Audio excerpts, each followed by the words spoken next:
जदयू के बिहार प्रवक्ता अभिषेक झा ने अमित शाह के बिहार दौरे को लेकर कहा कि अमित शाह जो देश के गृह मंत्री हैं वो बिहार आ रहे हैं और इस बार भी वो बिहार के हक और अधिकार की बात नहीं करेंगे और सिर्फ जुमलेबाजी करेंगे।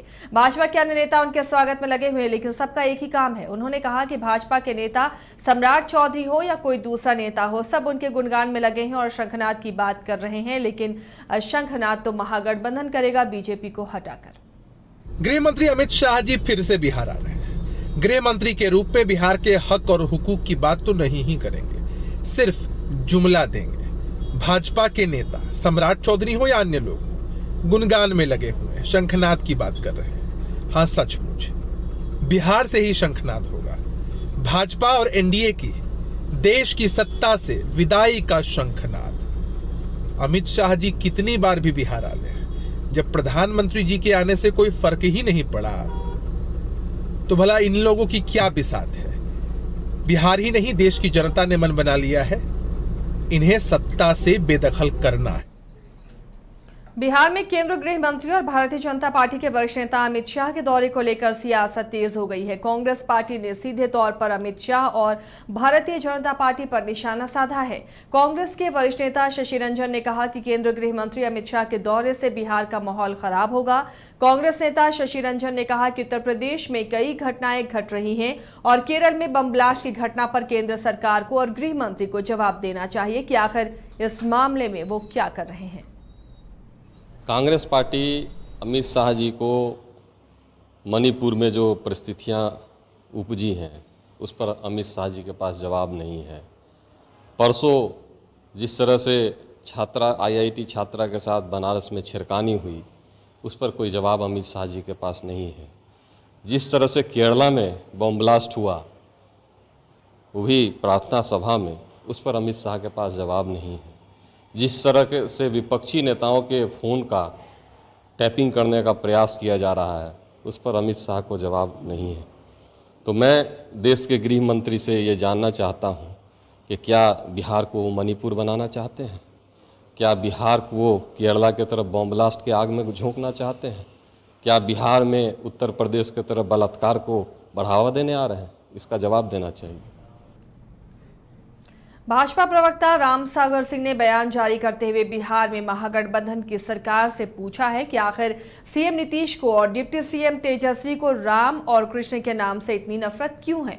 क्यों आग बबूला हो जाते हैं? राम कथा के लिए पटना में जगह नहीं देना, यहाँ तक कहा जाना उचित है कि जनता जानना चाहती है कि ये रावण राज है या कंस राज।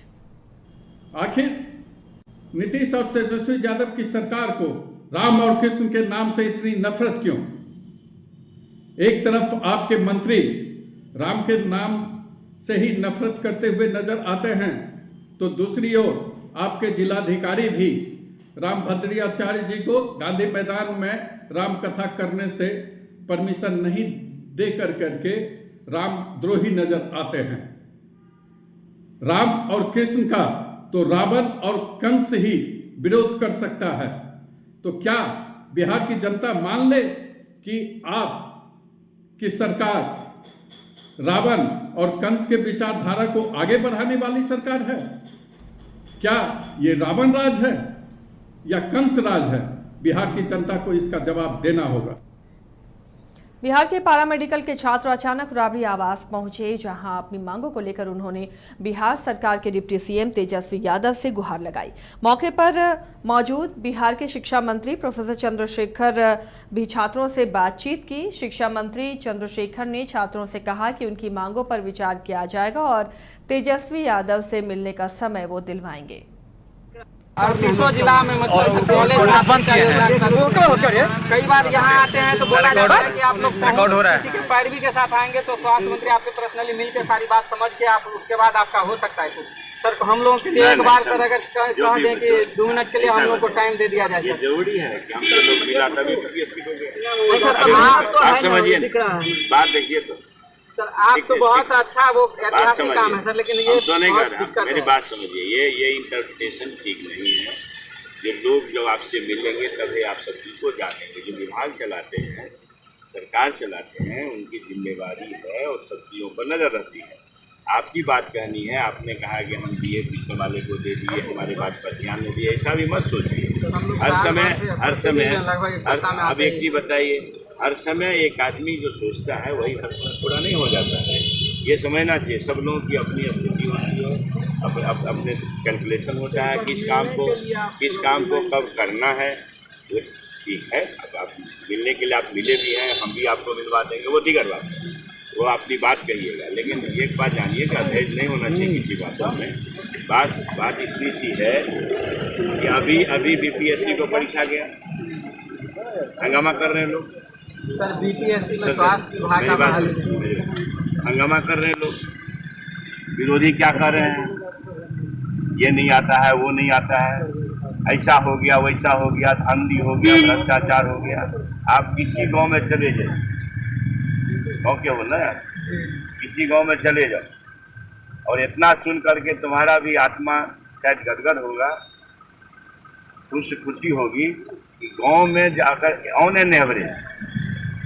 एन एवरेज 13 बच्चे पास किए पंचायत स्तर पर, समझे कि नहीं? 13 नहीं, अगर दोनों जोड़ दोगे तो 28। बिहार सरकार के भवन निर्माण मंत्री अशोक चौधरी एक दिवसीय दौरे पर बक्सर जिला पहुंचे, जहां अतिथि गृह में उन्होंने पत्रकारों को संबोधित करते हुए कहा कि 25 जनवरी को रामलला आ रहे हैं, जिनका दर्शन करने वो भी जाएंगे। लेकिन दुखद ये है कि धर्म को अपनाने की जगह बीजेपी के नेता इस पर राजनीति कर रहे हैं। देश में भारतीय जनता पार्टी की सरकार बेरोजगारी और महंगाई के मुद्दे पर आई थी, लेकिन दोनों मुद्दों पर काम करने की बजाय टीका, टोपी, चंदन, रुद्राक्ष को हथियार बनाकर लोगों को गुमराह कर रही है। 500 रुपए वाले गैस सिलेंडर 1200 रुपए में मिलने लगा है। 65 रुपए के अरहर दाल आसमान छूने लगे हैं। बेरोजगारों की लंबी कतार लग गई है, लेकिन बीजेपी लोगों को धर्म में उलझा कर रख रही है। धर्म को आप बढ़ाने का काम करिए, धर्म के प्रति सम्मान दीजिए, धर्म के प्रति आप अपना प्रेम दिखाइए। वो तो अपनाने का हर एक कोई अलग अलग है, हर एक का अपना धर्म है, अपने धर्म को। लेकिन जो राजनीतिक मुद्दे हैं जिससे जनता ने आपको बहुमत दिया था, उनका क्या हुआ, हम तो ये पूछ रहे हैं। धर्म को आप बढ़ाने का काम करिए, धर्म के प्रति सम्मान दीजिए, धर्म के प्रति आप। नालंदा जिले के आईएमए हॉल बिहार शरीफ में भाजपा के वरिष्ठ नेता इंजीनियर प्रणव प्रकाश ने प्रेस कॉन्फ्रेंस की। इस दौरान उन्होंने कहा कि अब और नहीं अभियान के तहत संवाद यात्रा की शुरुआत करने जा रहे हैं, जो 6 नवंबर से बिहार शरीफ से यात्रा की शुरुआत की जाएगी। इस दौरान हजारों कार्यकर्ता बिहार शरीफ से राजगीर, गिरियक, पावापुरी, अस्थामा, बिंद, हरनौत, रहुई होते हुए बिहार शरीफ तक सफर पूरा करेंगे। उन्होंने कहा कि केंद्र सरकार के द्वारा चलाई जा रही योजनाओं के बारे में भी लोगों को विस्तृत जानकारी दी जाएगी। मैं इस अभियान के बारे में बता, अब और नहीं अभियान की शुरुआत 6 तारीख को 6 नवंबर को बिहार शरीफ से शुरू होते हुए राजगीर, गिरियक, पावापुरी, अस्थामा, कैलामोड़, बिंद, हरनौत, रहुई होते हुए वापस बिहार शरीफ आएगी, जिसमें सैकड़ों नालंदावासी भाग लेंगे और वो ये बताएंगे आम लोगों को कि मोदी सरकार के द्वारा दी गई, जो वर्तमान केंद्र सरकार के द्वारा दी गई जो सैकड़ों योजनाएं हैं, वो किस तरह से अफसरशाही, भ्रष्टाचार के चंगुल में फंस करके असफल हो रही है और हमारे बिहार के गरीब जनता बाहर पलायन को मजबूर है। तो ये सारे लोग एक साथ निकलेंगे और उसके बाद गांव-गांव जाकर के हम लोग आम जनता को बताएंगे कि किस तरह से उसकी हकमारी हो रही है, और वो अगर इकट्ठे हों और वो अगर मजबूत आवाज के साथ अपने हक की मांग करेंगे तो उनके हक को मानना पड़ेगा, देना पड़ेगा। बिहार में शिक्षक नियुक्ति मामले पर भाजपा प्रवक्ता प्रभाकर मिश्रा ने तंज कसते हुए कई गंभीर आरोप लगाए। उन्होंने क्या कहा, सुनिए। बिहार के जल संसाधन मंत्री भारतीय जनता पार्टी पे आरोप लगा रहे हैं कि भारतीय जनता पार्टी चयनित शिक्षकों के मेघा पर प्रश्न खड़ा कर रही है। माननीय मंत्री जी, मेघा पर प्रश्न नहीं खड़ा कर रही है। भारतीय जनता पार्टी तो नियुक्ति की प्रक्रिया पर प्रश्न खड़ा कर रही है। उनके प्रश्न जीवंत हैं, आपको उनसे रूबरू होना पड़ेगा। भारतीय जनता पार्टी ये जानना चाहती है कि बीपीएससी जब नियुक्ति की पूरी प्रक्रिया पूरी करती है, फिर गड़बड़ी वाले पेपर की जांच शिक्षा विभाग क्यों कर रही है। भारतीय जनता पार्टी ये भी जानना चाहती है कि 1,20,000 नियुक्ति में बिहार के कितने नौजवान को नियुक्ति पत्र बांटी गई, उनकी पूरी सूची आपको पब्लिक डोमेन में डालना चाहिए। भारतीय जनता पार्टी के साथ साथ बिहार की जनता भी ये जानना चाहती है कि नियुक्ति के पीछे की हड़बड़ी के रहस्य क्या है, उसको आपको स्पष्ट करना चाहिए।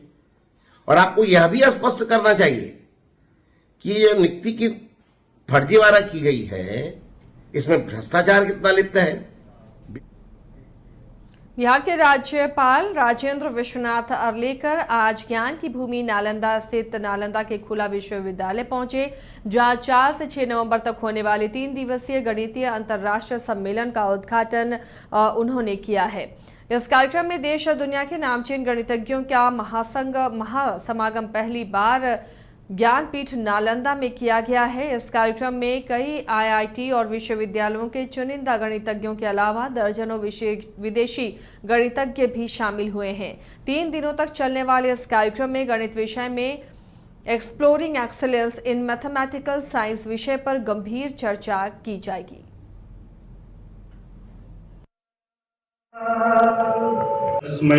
श्री गुरुमूर्तये नमः इदम्। ऐसे सभी और अन्य सभी बहनों और भाइयों, एक विशेष अवसर है। जैसे कि बालसुब्रमण्यम जी कह रहे थे कि उनको विषय का भी आकर्षण है और इस जगह का भी आकर्षण है। Venue is also more important for him, and truly it is for all of us. क्योंकि कहां से कुछ विषय का प्रारंभ होता है, इस पर उस विषय का प्रसारण निर्भर होता है, महत्व अस्तित्व निर्भर होता है। आज मैं नालंदा खुला विश्वविद्यालय के कुलपति, उनकी पूरी टीम को और बिहार मैथमेटिकल सोसाइटी के पूरी टीम को बहुत बहुत बधाई देता हूं इस कार्यक्रम के लिए। बिहार सरकार के मंत्री ने विपक्ष पर करारा हमला बोला है और कहा कि भाजपा को सभी उन चीजों में खोट नजर आती है जो बिहार सरकार जो भी काम करती है, बात चाहे बिहार के विकास की हो या फिर सबसे बड़े शिक्षक नियुक्ति मामले की। दरअसल पटना में केल यूनिवर्सिटी के एडिशनल ऑफिस के उद्घाटन के मौके पर बिहार सरकार में आईटी और प्रौद्योगिकी मंत्री सुमित सिंह शामिल हुए, जिन्होंने पहले यूनिवर्सिटी की तारीफ की तो वहीं राजनीतिक सवालों का भी जवाब दिया। देखिए, 2 करोड़ की बात तो हम लोगों ने नहीं किया था। हम लोगों ने तो जो कहा था 10 लाख नौकरी की बात, शुरुआत हो गया है। 1.25 लाख तक 1,20,336 लोगों को इस बार नियुक्ति पत्र बांटा गया।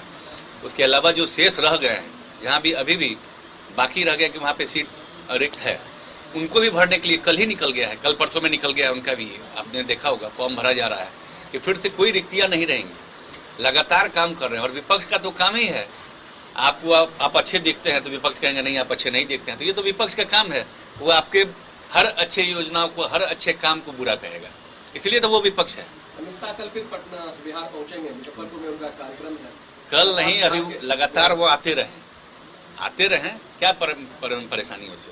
स्वाभाविक है, वो अपनी पार्टी के लिए काम करते हैं, अपने पार्टी के नेताओं के लिए काम करते हैं, तो एक बार नहीं 11 बार आ जाएंगे, उससे क्या फर्क पड़ना है। बिहार की जनता समझ चुकी है कि क्या होना और कौन काम करने वाला है।